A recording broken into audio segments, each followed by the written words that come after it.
What's up guys, Coach Chris here at the lab, and I'm going to be taking you through a BOSU Elite workout that I like to perform daily. This takes you under 12 minutes. We're going to be performing a circuit. We're going to perform each exercise one time for around 60 seconds, and we're going to try to move through all of them without rest. I'll give you some coaching, but we're going to be moving pretty quick, so we'll be cueing throughout each exercise. I've got a clock ready. I suggest you too. Make sure your BOSU is nice and firm and blown up, and let's get to business. So we're going to start by stepping onto the BOSU Elite. We want to get the feet just over the crest of the dome, and we want to have the heels in the power zone. I'm going to get this clock going, and we're going to start with just some basic marching to get this thing going. So we want to keep the feet directly on the dome the whole time, so we're not leaving the surface area, but we're just going to practice shifting our weight while also trying to compress into the dome as we do this. This is going to just start acclimating ourselves to the dome and how it feels for the day based on the inflation. Get us comfortable on it. As we start getting more comfortable, we'll start picking the feet up a little bit, get a full-blown march going. Might get the arms involved a little bit. But we're just keeping this easy and getting used to the shape of that dome right now.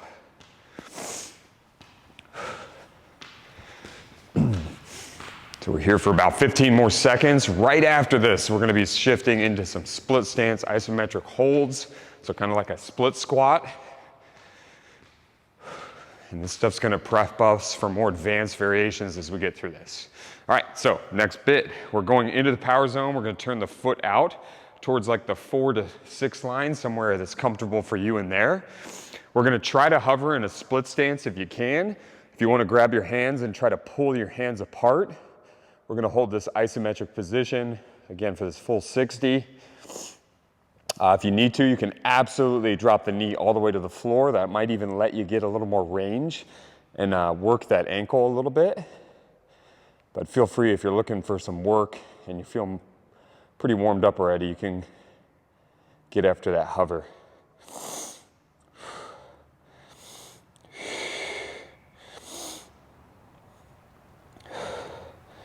Want to really be feeling like this connection or rootedness to the right side body here. You're trying to kind of compress into the dome throughout this exercise. That's where we really get this added work from working with this BOSU Elite. We'll come up, we'll go ahead and switch sides. Again, as the foot steps on, you're looking for like 4 to 6. You don't want to go too far out. We don't want to come off the surface of the dome. We're going to try to balance right into that left side body. Hovering is good.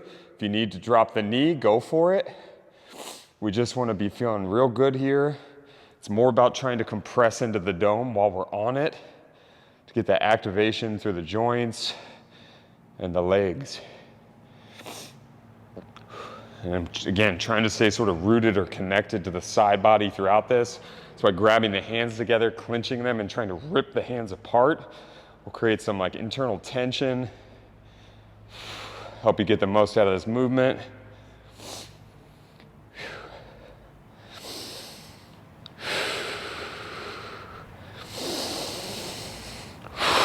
And 1 minute should be just enough. Right on the edge of that hard work. Good.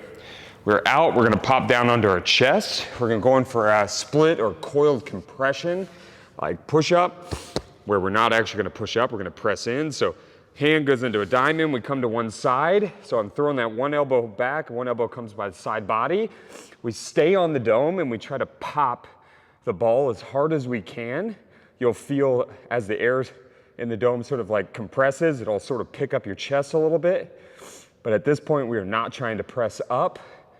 We are just trying to pop the ball as hard as we can, get some great activation. Again, that's why I say this can be sort of like a daily routine. We're just sort of getting into positions. We're trying to strengthen them, fortify them, create some activation, get the joints feeling nice and strong.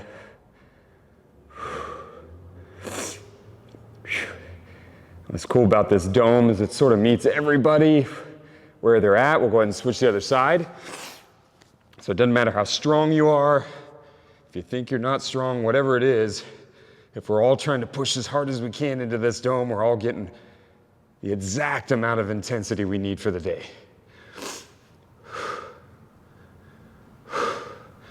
Again, you'll notice my back elbow, you may not see it in the camera here, is touching my side body down by my hip. This front one is reaching straight ahead, and I kind of have my eyes gazing towards where that elbow's reaching for. It's gonna help set me up into a position where I can really feel some added activation in my side body, which gives me more strength to compress into this dome. And again, we are not trying to lift off the dome at this point. Pressing in is gonna create some lift, but don't actively try to hold yourself in the air.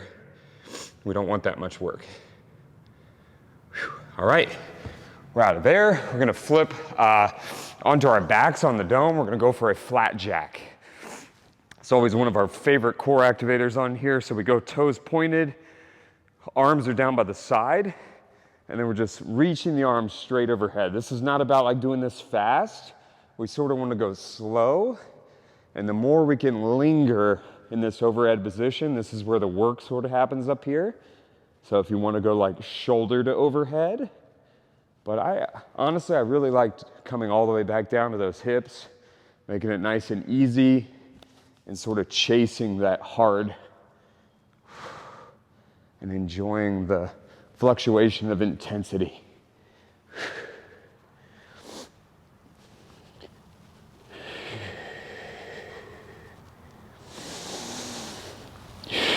Just trying to breathe in this, staying long. What's really cool about this dome is it presses into the back. It really helps you kind of maintain that hollowed position.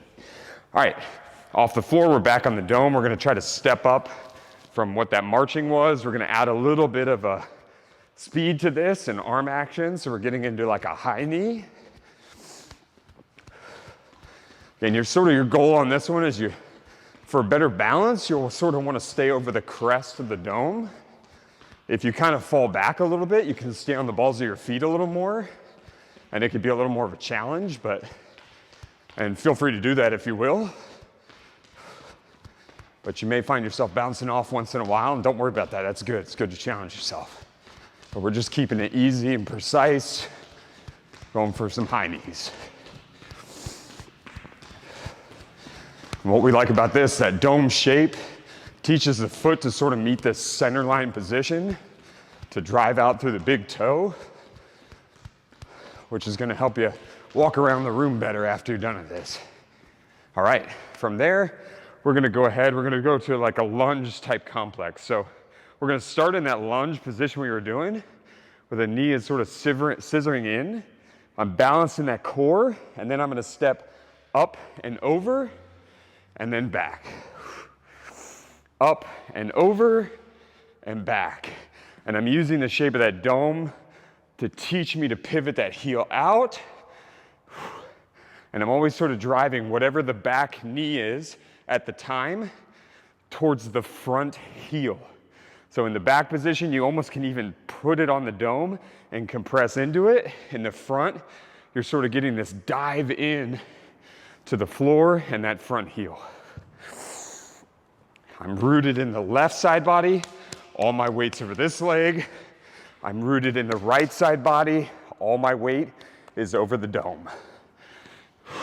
All right, we come out, we switch to the other side. Again, sort of chasing that 4-6 on the power line, so you're getting a little turn out. Again, you can kind of come in and push into the dome, create some added activation, up and over at knee dives for that front heel, front heel, front heel, front heel. So all the weight here, all the weight is over here.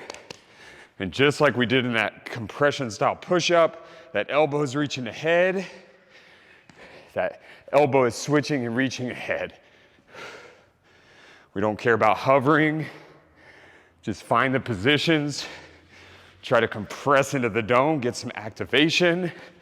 Switch and switch. Again, using the shape of this dome and thinking about pressing into it, it's gonna just teach us really good mechanics in our foot. It's gonna help our day go better. So we got both sides. We're gonna hit one last thing, guys. We're going for a Flutter Jack. So What happens is as I come in with the hands, one foot comes up, I come out, and then we alternate. So just nice and smooth and easy. Trying to stay as long as possible so the hands are reaching outward throughout the entirety of the exercise. Same with the feet. I'm not pulling them up, I'm reaching them away from me, and that creates that lift off. And then that dome, just make sure that our whole trunk stays nice and braced, even when we're in this sort of inclined position. All right, awesome guys. Hey, that's a cool little circuit. It's under 10 minutes, under 12 minutes. Super easy to do. You can run through that a couple times if you want a full workout, but I like doing that daily, just to start building patterning, building positions, start feeling really good. It's an awesome one to check out. Keep in tune for more. Comment below if you want to see more of these, and we'll see you at the next one.